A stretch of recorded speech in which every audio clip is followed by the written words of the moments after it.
নির্বাচন কমিশন এবং প্রধান নির্বাচন কমিশনারকে আগামী ফেব্রুয়ারির মধ্যভাগের মধ্যে জাতীয় নির্বাচন অনুষ্ঠানের জন্য রিকোয়েস্ট লেটার পাঠিয়েছে।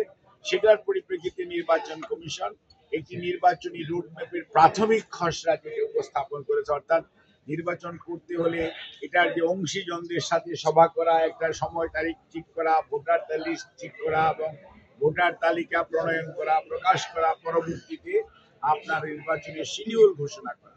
কাজে যেটি করেছে আমি মনে করি যে দেশের যে মানুষের যে চাহিদা, মানুষের যে আকাঙ্ক্ষা, যে আগামী দিনে জনগণের প্রতিনিধিরা দেশ শাসন করার জন্য অথবা দেশের দায়িত্বপ্রাপ্ত হওয়ার জন্য অথবা দেশকে আগামীর বাংলাদেশ হিসাবে গড়ে তোলার জন্য দায়িত্ব পালন করবে, সেই দায়িত্ব প্রয়োগ করার ক্ষমতা কার আছে? ক্ষমতা হচ্ছে জনগণের। আর জনগণ এই দায়িত্ব দেওয়ার উপায় হচ্ছে একটি সুষ্ঠু অবাধ জাতীয় নির্বাচন। সেই নির্বাচনের যে রুটম্যাপ গতকালকে নির্বাচন কমিশন ঘোষণা করেছে, আমি নিজের পক্ষ থেকে বাংলাদেশ জাতীয়তাবাদী দলের পক্ষ থেকেও মনে করি যে এটি একটি আপনার যুগোপযোগী খালি নয়, সময় উপযোগী এবং মানুষের চাহিদার সাথে সামঞ্জস্যপূর্ণ একটি পদক্ষেপ, এবং আমি এটাকে ধন্যবাদ জানাই এবং মনে করি এই লক্ষ্যেই এইভাবেই নির্বাচনের রোডম্যাপ যেভাবে ঘোষিত হয়েছে, আগামী দিনে নির্বাচনী তফসিল আসবে এবং একটি অবাধ সুষ্ঠু নির্বাচনের মাধ্যমে